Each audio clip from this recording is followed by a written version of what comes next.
Star Wars, best place for below average Star Wars.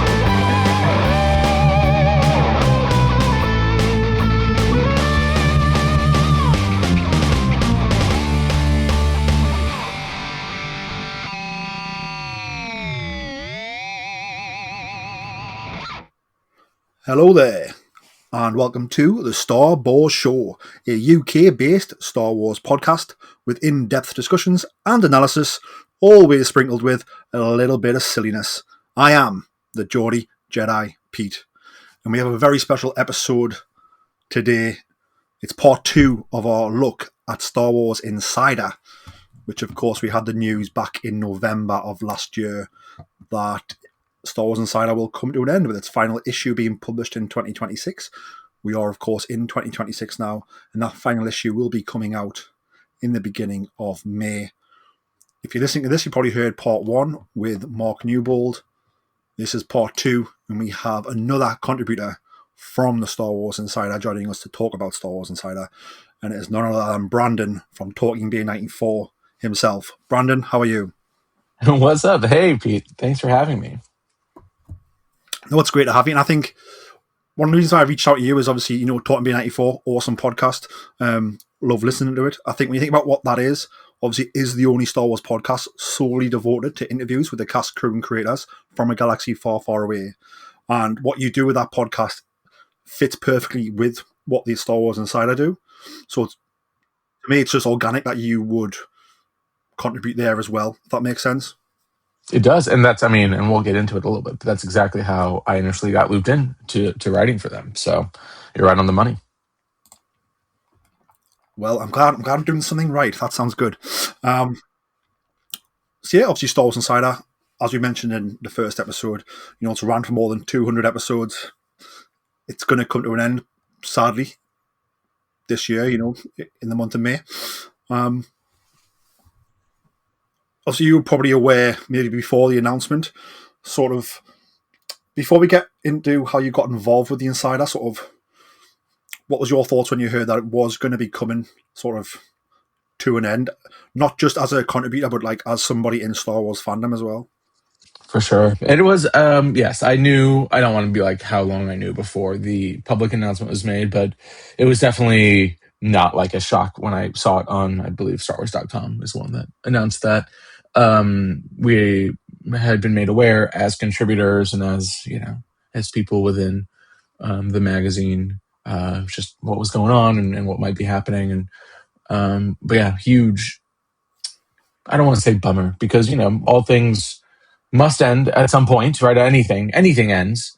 And when you have over 200 issues of something, it's not like it was cut short. But at the same time, there is a world where I would not be the Star Wars fan I am today without the Insider, and the idea that future generations might not have a similar amount of depth or deep dive or behind the scenes knowledge or whatever it is because they lost one of those instruments is sad, of course. But the world has changed and how people consume information has changed, and now it's kind of like, okay, how do you continue the legacy of Insider in new avenues and new things? Really was of course kind of a disappointment, but we Star Wars fans move forward, and we'll see what the moving forward looks like. We will indeed. Let's dive straight in. I want to know how you got involved with the Star Wars Insider. Yeah, like you had kind of mentioned, I have been doing my podcast, Talking Bay 94, for a few years.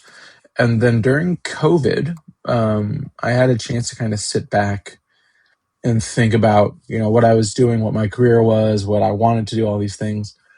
And I kind of kept going back to how important Insider was to me as a kid, and how very similar in a lot of respects Talking Bay was to what I remembered of Insider, right? Deep dives with not just the biggest stars of Star Wars, but people who were lower on the credits, not for lack of talent, but just, the behind the scenes, specialists and the real heroes, in my opinion, of Star Wars. And so Talking Bay has always been kind of what would happen if you took the pages of Insider and made them audio, right? And I kind of flipped that at that time, and I found it took me a long time to find the editor of Insider's contact information. It really, he does not have any social. Really, I really had to dig, and when I finally did, I was like, "Hey, my name is Brandon. Here's what I do, and here are a few examples of what I could do. I write, I interview, and here's what transcribed Talking Bay interviews would look like in the style of Star Wars Insider." And so I took a couple of my favorite episodes, I turned them into articles, I sent them his way, and he reached back out and was like, "Let's roll, let's do it." And so that's really how I got involved. And again, that was Chris Cooper, was the editor of Insider this entire time that I've been part of it. And he's the one that took a chance on me and made it happen. And I'm very, very grateful for that, because, people get a lot of cold emails, a lot of, out of the blue stuff. And they took a chance, and it kind of set me on a path that started with Talking Bay, but really would not have gone the way it has without Insider. Indeed. And I think, obviously, as we've said, Talking Bay 94 was your podcast. Obviously, you're then writing for Star Wars Insider. Obviously, you are now a Star Wars author with a few books that you've contributed to in the Star Wars zeitgeist. Do you feel that sort of one doesn't happen without the other? So obviously, the podcast Talking Bay 94, contributing for Star Wars Insider, and then becoming a fully fledged Star Wars author. Mm-hmm. Yeah, it's crazy, and it's something that I still don't take for granted at all. Zero, every time a new piece comes out, or a new book comes out, or a new whatever is announced, and my name is somewhere on there, really is I haven't had that many dreams, but this was a dream, and it is a dream, and it is a dream come true, and so it feels it's a huge honor, and I mean, yeah, if it ended, it's been 6 years now almost of me writing officially for stuff. And if it ended tomorrow, they're like, "Hey, we're done. It's all good, man." I'll be like, "That's great. I did it."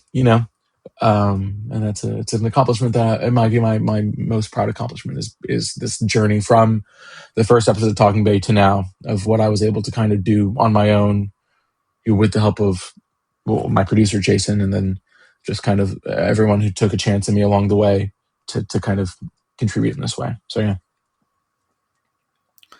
If we roll the clock back to sort of your younger days, Star Wars Insider being on the shelf, I remember, so here in the UK, before we got Star Wars Insider, I believe we had the Star Wars official magazine here, and then once Titan magazines took over the Insider from IDG Entertainment, was when they sort of merged those two and it became the Insider in the UK. But I remember being a teenager and seeing the Star Wars official magazine on the shelf here in the UK and being like, that's for me. And as a Star Wars fan here in the UK, we get more now Star Wars is alive, but it wasn't everywhere, if that makes sense. So when I had friends, and I like football, but I've got friends who that's their thing in sport, and it's everywhere. And I would see that on the shelf, the Star Wars official magazine, and that's mine. I'll get that, and how much joy it would give to sort of read it and flick through, and sort of learn things that I feel were, obviously it wasn't written just for me, but as somebody who didn't, Star Wars wasn't everywhere, as I said, so it almost felt like it was just for me. Sort of, what were your thoughts when you were younger and you were getting Star Wars Insider, and what it meant to you having, this has been published just for your interests, or and people like us interests? For sure. And it really is the most, I think, formative thing beyond anything. And I'm actually, while we've been talking, I have the full Insider on my shelf, everything. And I pulled my first Insider, which is issue 54, which is the front is Ewan McGregor as Obi-Wan Kenobi in episode 2, and it was them showcasing what he's going to look like with the mullet. It was the first mullet picture of Obi-Wan, but it was also a flip cover with Raiders of the Lost Ark 20th anniversary, which was a movie at that time. So what is this, 2000? What year did that come out? I think it was 2000, maybe 2001. Yeah, July 2001. So I was 9 years old, and I had never seen Indiana Jones. And I really didn't even know about it, I don't think. But the way that it was presented as kind of like part of Star Wars, really, it was part of the Star Wars magazine. It was a flip cover. And I was like, okay, I guess I should watch this too. And so then I rented Raiders of the Lost Ark truly immediately after this. And there was like my introduction to both Star Wars behind the scenes in a certain way, but also Indiana Jones, which obviously very formative and very important to me even still. But that was my first. And then I think I found that at a grocery store. I was very lucky where I think this was the first issue of a new publisher. I think Top Deck started publishing it. And it was actually where the square bound part of Star Wars Insider began. Before it was kind of the, I don't even know how you would call it, but the square bound remained consistent then through the rest of the issues, 150 more issues. But I think that also changed the distribution of Insider and was available in more places, including, again, my local grocery store. And so when I see a lightsaber on the shelf when we're checking out, I'm like, well, time to have this, right? And then I would just pick it up as much as I could. I never had a subscription. I was never allowed to have a subscription, but if I ever found one at a store or a comic book place or anything like that, I always picked it up. And I devoured them. I truly I was even just flipping through this right now, and I remember every single article from this issue as like formative things of like, oh, I remember this person's name. I remember what they said. I remember this anecdote. And really it truly changed my life in terms of how I think about Star Wars. I feel like as an adult now, like I get the Inside and I read it once, where I feel like as a child I would read, and as a teenager I would read it like 4 or 5 times, like over and over. For sure. I don't know if that was the same with you. Oh, for sure. And more just like, more just I'm always, even now though, I have used those insiders as research more times than maybe any other publication for anything, especially because Insider, more than any other Star Wars thing that exists, is a time capsule of that moment, right? It had to go to print. The information that was provided had to be there, right? So again, July 2001, the information that they had in July 2001 is what's in here. It never goes away. It never is scrubbed from the internet, right? If I do research for anything, sometimes you get an old website that doesn't exist anymore, or, things are covered up, or things are, not there, whatever it is, right? But Insider is there. And so a lot of these stories, a lot of these interviews, a lot of these things, sometimes it was the first time someone was asked about things, and then that then became part of the legend. But I've said it before, but like I always try to go to the source directly. And especially as people get older, or as, memories fade or whatever it is, it's really great to have how they were feeling in that exact moment of like, we are filming episode 2 right now. Here is how I'm feeling at this second, right? Is a real gift to have as a Star Wars fan, as a Star Wars researcher, as whatever you want to call yourself. But to provide a full picture of how Star Wars is made, it's a invaluable resource. And things can be redacted, and people telling stories, their stories change perspective sometimes over time. But sure. As you've said, if it's there in print and you've got it on the shelf and that's from that time, then that's never changing, right? As long as you look after it, that's what it was. What was the first issue that you contributed to? It was issue 201, 202. It's the one with the Yoda on front from Tales from Galaxy's Edge. And that was my Timothy Zahn piece, which was a kind of crazy first interview, first anything to do. Similar to Insider, the Zahn books were incredibly important to me. I always kind of counted him. It's like him and J.R. Tolkien are my favorite authors. This is what I used to say as a kid. And being able to interview him for Insider, and then that being my first published piece, the 30th anniversary of one of my favorite books of all time, right, Heir to the Empire. Again, was just like, I was like, oh, that's crazy. Again, it could have just been that one thing. Like, hey, Brandon contributed one time to Insider, and it was this article. And then he kind of went back to podcasting, did whatever he wanted. That would have been enough as well. Like, it was truly just the greatest right now, even still. So that was the first. It was during COVID still. I went and picked it up with a mask on at Barnes & Noble, and it's like, it was a big deal to be able to go to a place and buy a Star Wars thing with my name in it. and yeah, really, again, just was kind of overcome with that. And like we have here in the UK, we have there's like I think it's a Danish beer, Carlsberg, but like the adverts in the UK are like, oh, if Carlsberg did parties, and it's like the best party ever. But like if Carlsberg did debut Star Wars Insider articles, it would be an anniversary of Heir of the Empire with Timothy Zahn. It's Hmm. like it's almost like, well, it's dreamlike, right? And you've pulled that off, and it's so wonderful, right? Hmm. Do you have I mean, that was the first, and that's a pretty big one, but is that your favorite thing you've contributed to Inside, or is there any other ones that are your favorite? That's a good question for sure. Let me think off the top of my head of like what are my favorite insider pieces. There's one that I'm just kind of chuffed that they even let me write it, which is I think it was the 25th anniversary of the Star Wars special editions, which is how I initially saw Star Wars, right? In a theater, I saw Star Wars, Star Wars special edition, March 1997 or whatever it is, right? And I know that those are, like they have their own part of history. They have their own things, the changes, the additions, all these things, right? But the fact that they let me do like an oral history of how those things were made, and I got to talk to all these people who worked on it directly, and then it ended up being a cover story for it. They had like special covers made of that is like pretty incredible, and it kind of showed again kind of the thesis of Insider at the time, which is like we're going to let the authors write about what they're passionate about, and that's going to come through. And again, that's a crazy thing to come out with in this day and age, and I still have a very fond soft spot for that. I think that was Insider 211. And I'm very, very proud of that one. Awesome. Obviously, that's one of your favorite things that you contributed, but overall, is there a favorite in general, maybe that you haven't contributed to, but favorite piece of a favorite issue of the Insider that like means the most? Obviously, it could be that one you just said, that first one you got with Obi-Wan Kenobi on the front with his glorious mullet, or is there another one with a special place in your heart?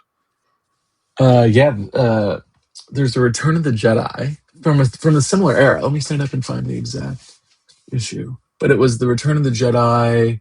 What would that be anniversary wise? 20th, 30th, 20th anniversary of I'm pulling it out right now. Issue 67. Again, one that I pulled from the shelf and just rocked my world because of a variety of things.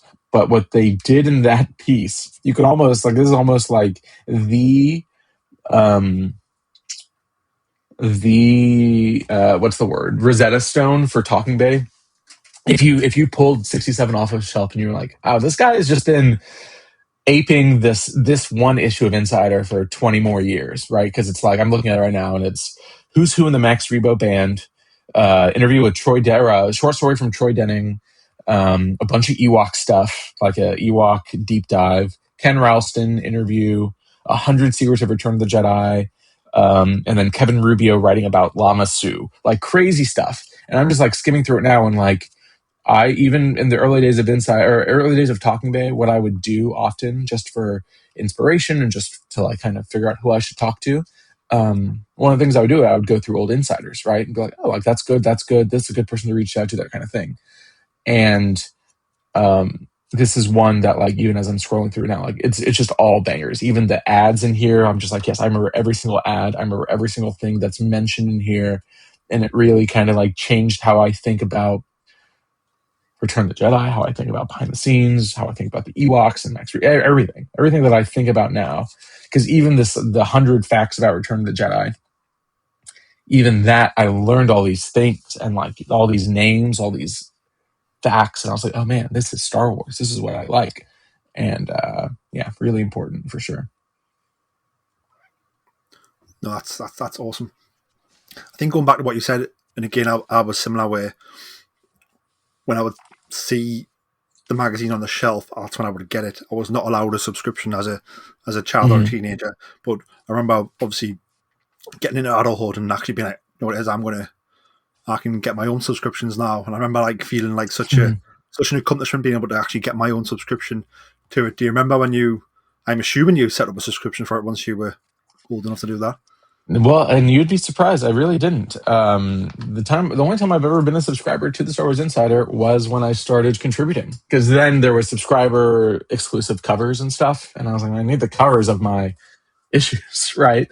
But yeah, just similar to what you just said, like I was never allowed to have one, and then by the time I went off to college, I obviously did not have the money to subscribe to Insider, and that's kind of the period that I was the least connected to Insider. I was still very, very informed with what was happening with Star Wars, but that was kind of I transitioned to just being almost exclusively internet, because I mean, again, as a student, I didn't have a ton of money, and what I did as a kid was I've told my parents now, so it's not a secret, but I would get money for books, for my textbooks every year. Like I had a scholarship, but the scholarship did not include textbooks. I would get X amount of dollars a semester for my textbooks. But then I would, as hard as I could, I would get used books. I would get friends who were in the classes the year before, or whatever, to sell it to me for $20 or whatever. But I, would find the PDF version online of these textbooks, so I wouldn't have to pay for them, and I would just use that money to buy books, which to buy books I wanted. So like my first Rinsler book, I saved up and I bought The Making of Star Wars, that first big Rinsler book that came out, with that kind of money, and that was kind of how I and then I did a lot of like used bookstores, and so that's kind of where my half price books and used bookstore obsession came from, was kind of like, how can I stretch this dollar as far as I can? And yeah, so I actually never had a subscription until a few years ago. But even then, getting it in the mail every month, you're like, man, it is so cool getting Star Wars in your mailbox. Like there is something so special about that, being able to just kind of have an additional touch point with something that you love, and having it be physical, having it be something that you can hold and touch and take a break from. And I think that's really, again, very, very special. That's what I love about it, because you almost, when you don't have it, you forget about it, right? And then when the new issue is waiting for you when you get home, because it's been delivered that day, that's when it's there and you're, oh yes, Star Wars Insider, the new one's here. And it's like that bit of joy, and you get it and you've got it. And that's fantastic. But it's funny, I was saying, obviously my story was, once I was old enough, I was able to start subscribing, which I did. But I've got a friend who, again, when we were younger, he was the same. He wasn't allowed a subscription. Parents didn't get him one. But then like he never got a subscription, because he was almost like, I love the hunt. Like my teenage years was, I would go get it. So even now I still go and get it. And even like to this day, like when that last one comes out in May, he'll be going to retrieve it from the store, which I think that's also a bit magical, how he's like, having a routine with it, for sure. So no, absolutely awesome. I suppose a big question is, where does the sort of Star Wars Insider go from here? And Star Wars Insider has always evolved, right? Because its origins go all the way back to sort of, being a Star Wars fan club magazine, I believe. And I believe it goes back even being like the Lucasfilm fan club. And even before that, the Bantha tracks of it all too, right? But sorry to interrupt, but you're getting to the correct point, which is, this is the end of this era of Star Wars Insider, right? And it is to be fair, it is an end of an era of it being published regularly, right? I don't think that this is the last time we will ever see Star Wars Insider exist, or something like it. And I have no idea. This is me just speaking as a fan, I don't want to say historian of this kind of stuff, but you can ask Kara. DJ will know much more, not to spoil your next episode, but she is an actual fan historian. But I think that there is a place for Star Wars Insider for sure. And I think it will return in some capacity, whether it's online only or just an annual, right? That's a big thing over across the pond, right? Having annuals. We really don't have that over here, but that's already baked into kind of how people consume media. I think there's opportunities for Insider to grow and to change, and to, it won't be through Titan, obviously, because I think that's the biggest part of it all. But I think it's really important to kind of think, what is fandom at this moment? How do you reach fans? What's a hole that's not being reached, what's not being talked about, what's the gaps in our current media landscape of Star Wars.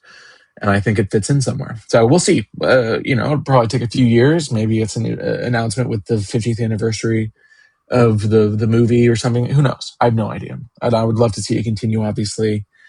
But there is a place, and I really don't think this is the last time that we'll see or hear from Star Wars Insider. Certainly not. And I think my thoughts are sort of, if you look at the world and how we consume media, and obviously what the sort of the birth of smartphones and now AI and sort of what we're able to do on the moving on screens and how we receive information. I was reading an interview, I think it was with the owner of the New York Times, and he says we're essentially the Wordle company now. And obviously they introduced sort of Wordle and connections in that game inside of it so that they could still do the news, but they make the revenue elsewhere because the news doesn't make money anymore. Like just selling the newspaper doesn't make money, but it's important to do it. So they've created that other revenue arm, which is like Wordle, which I do play and I enjoy it.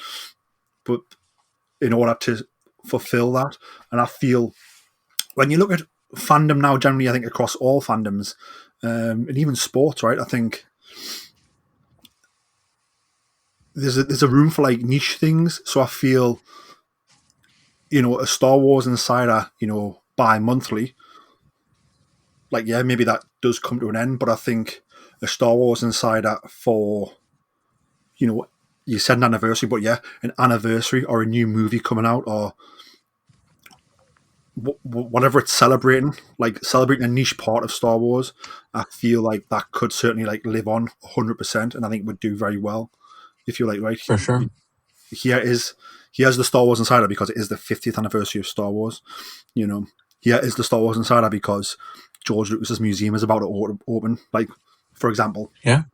And I would love to see that. And I'd be very excited for that. And I think, as we've said, it's always evolved. And I said that it, like, I do hope and I do feel that it will evolve again. For sure. You not to interrupt. You mentioned Wordle. Have you ever played Swordle?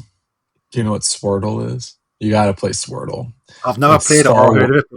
Yeah, Star Wars Wordle. It's very great. It's a good time. It's a good brain exercise because I think that's fun. Anyway, sorry. Continue with your next thing. But anyone listening, check out Swordle. I think it would be fun if everyone started just like everyone in the Star Wars community started playing Swordle more than talking about. I remember, I think it was during COVID, especially when Wordle first kind of came out, and everyone would post their Wordle, right? Like, oh, how with your greens and your yellows and stuff.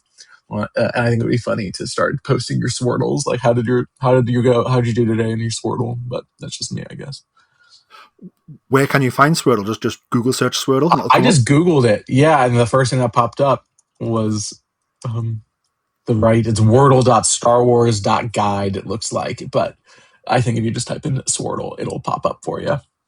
I'll be checking that out. That sounds awesome. So you've made my days. Thank you very much for that. And I imagine any listeners who haven't done it will be jumping on that. Yeah, make all your friends start playing Swordle with you. I'm about to tag you. You reminded me to start. I'm gonna text my little group chats to be like, "Hey, we should start playing Swordle together." So get on the train. 100%. Is there sort of anything that I haven't asked you or haven't covered about what you think's important about the Star Wars Insider, or something that you would love to share about the Star Wars Insider? No, that's a great question. I recommend to anybody who maybe didn't do the same amount of Star Wars Insider deep diving over the years to now, especially as it doesn't exist anymore. Whenever you find one at a used bookstore or trunks, whatever it is, whenever you see one in the wild, take it home. It won't be that. It will be $1, right? You pay $1, you'll get it.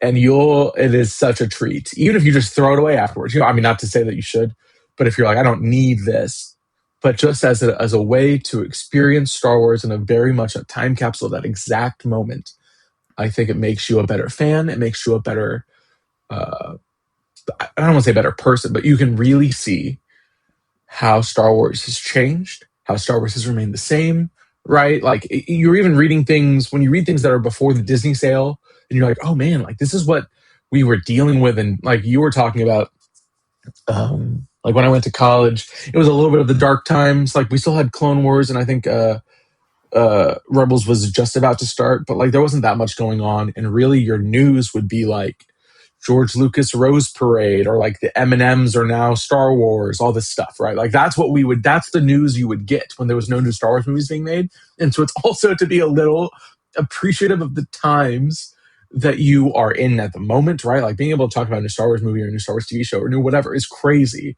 because I was loving these magazines when they would tell me like, hey, there's a new edition, a paperback edition of the Attack of the Clones novelization that has storyboards in it now, and you're like, oh my god, hell yeah, like there was a Star Wars has never gone away, but Star Wars has had dips and valleys, and it's every issue you can read really does paint a very full picture of what Star Wars is, and I think that's beautiful. It certainly is. I think to sort of begin to wrap things up, what would you say the legacy of the Star Wars Insider is? It's a great question. Part of it is just the news that came, and just where the world was, and how Star Wars, more than anything, more than any other, I think any other property, was very fan focused, right? And that went all the way back to George in '77, hiring Lippincott and Craig Miller, all those guys, right? And like starting a fan club, right? Because Star Trek did have a fan club, and Star Trek did like have this, it was almost underground at the time, of like very passionate, very involved fans. I think there was like the Mary Marvel Marching Club. Like there were fan club communities, and Star Wars was this opportunity for a movie franchise that people really cared about to kind of gravitate and grasp on it in an official way. And starting with Bantha Tracks to the Fan Club magazine to Insider, Lucasfilm and George especially was very, very focused on making the process as open as possible for as long as he could. Right? When you're looking at the prequels, and that was when I was really reading Insider, right? Was the creation of especially Attack of the Clones and Revenge of the Sith. And with both of those, the amount of information we were getting on a monthly basis, and then also a weekly basis or daily basis on StarWars.com and through the Hyperspace Fan Club, is unheard of now in terms of the access you get, the pictures we would get. There was the webcam on the Revenge of the Sith set. People talk about that all the time, but that's like a crazy thing. Like imagine them doing that right now on the Doomsday set or something like that. You know what I mean? Like that doesn't exist. And it was part of it that like we knew how the story would end, right? You know that Darth Vader is going to come out of Revenge of the Sith, right? You know that Luke and Leia are going to be born, but like what else is there? And having that as part of your journey to then go see that movie, you felt even more invested. And I think that level of fandom and that level of love and that level of passion is something that not only has stayed with me as a fan, but like has stayed with thousands, hundreds, whatever people. The additional part of that is, again, you're reading these issues and you're seeing all these familiar names contributor-wise, and I'm not counting myself in there, but people that I really admire, people that I have been doing this for so long. A lot of them got their start in the pages of Insider in a variety of ways. Even you're seeing recently, I loved in the past couple of years, they brought back fiction in the back pages of the more recent Insider issues. And I love that. Exclusive fiction in Insider is such a thrill, is such a treat. And they've started to collect those as well. And that's like incredible. And that people who, Baver and Shostak and even like Adam Lance Garcia like have gotten to write fiction, Star Wars canon stories, but because it's a magazine and because it only needs a few pages, and you're able to kind of bring in new talent and to cultivate this talent and to have them go out into the world and keep telling Star Wars stories and tales. And that is an actual physical legacy that will exist for a very long time. This kind of incubator for talent. So it really is very impactful in a variety of ways, and that's a very blessed thing that we got out of all this. So excited to see what people do next now that there's kind of this dearth for talent to play in. So,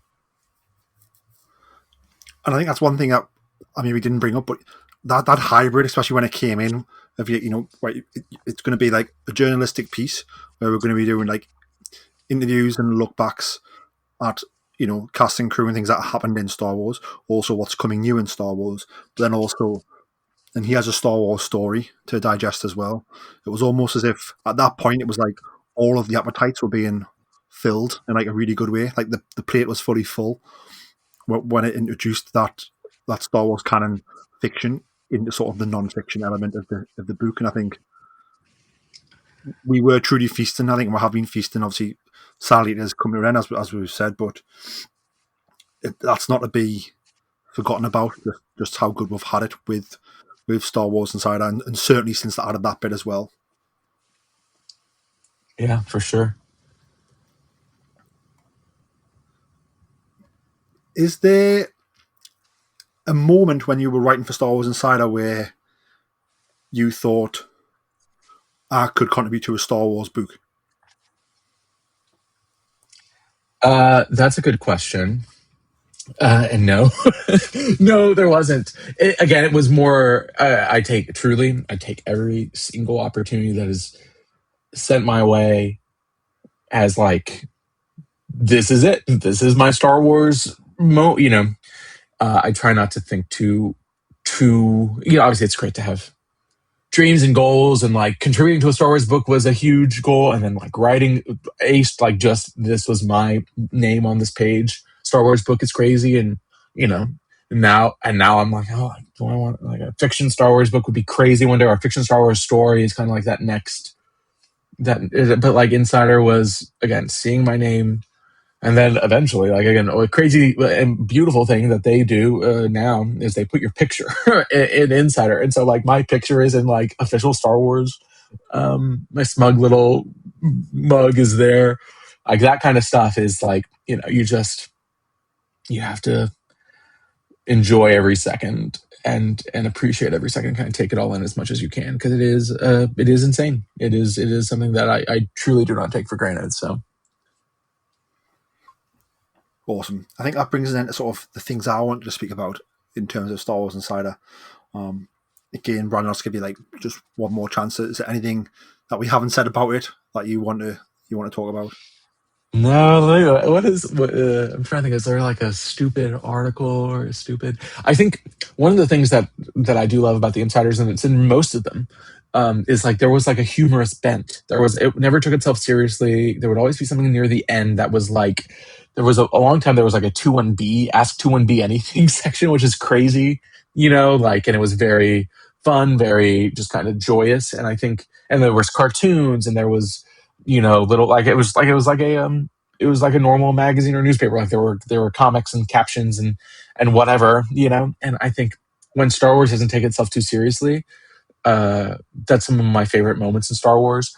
And again, that's something that I hope goes somewhere, that exists somewhere else after this goes away, because it is fun to kind of just see how people poke fun at Star Wars and at who they are. And that's another, I think, thing that we don't necessarily talk about that much when it comes to Star Wars Insider, is that it is humorous, that there was kind of a tone to it that was, again, just like talking to another fan if you're sitting around a beer. And I think that's something really special.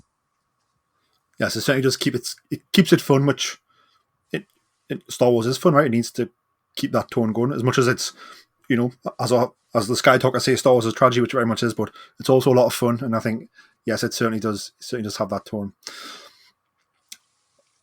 So yeah, obviously Star Wars Insider will come to an end. Its final issue will be released at the beginning of May, I believe around the 5th or the 6th, I believe is what I've heard, but it'll be around the first week of May. Back issues are available while supplies last, so I suppose wherever you get your Insider from, you could probably inquire through that link about getting back issues if you wanted to get them. Is there anything? I suppose isn't there anything? I suppose Star Wars Insider will be finishing, but obviously Talking Me 94 will still be going. Want to let the listeners know where they can find that? Yeah, Talking Me 94 has not had an episode in a while. There are episodes in the can. There's a Matthew Stover piece that I'm still kind of like stressed about, because it is a great conversation, but again, similar to Azan, I want to do him justice. And then, I mean, in Insider, the previous issue of Insider, the penultimate had I had the cover story, which again is, but it was for the 10th anniversary of Rogue One, and I was able to do a deep dive with Gary Whitta, the screenwriter, who I've interviewed quite a few times. But then John Knoll, one of my favorite people in the world, who talking about things that I love about Insider, going all the way back.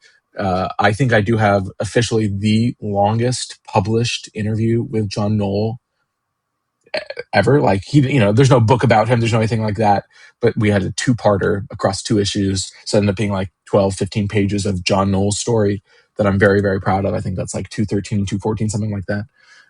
But then John Knoll, and then also Gareth Edwards, the director, who I'm a huge fan of. I've been a huge fan of since Monsters, before he was even announced for Rogue One. And so that was a huge thrill, huge treat. And again, especially just like to have that spotlight.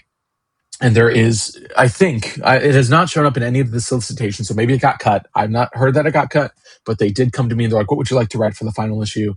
And I pitched and it got approved, a truly insane one. And we'll see if it made I mean, there was a lot of interviews and it's another kind of oral history sort of thing. So I'm hopeful that it shows up. So pick up that issue and we'll find out together if I made the cut. So we'll see. We certainly will.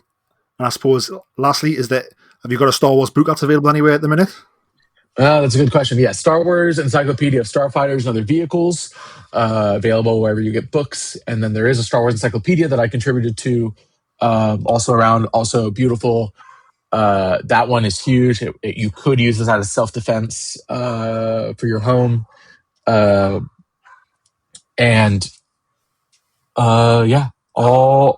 Everything else. I discovered that they translated the encyclopedia into Spanish, so I picked up a Spanish version of the book that I wrote, which is crazy. And then I found German editions of both the encyclopedia and the Starfighters book, which are coming from Germany. Because again, like talking about appreciating things and trying to just soak it all in.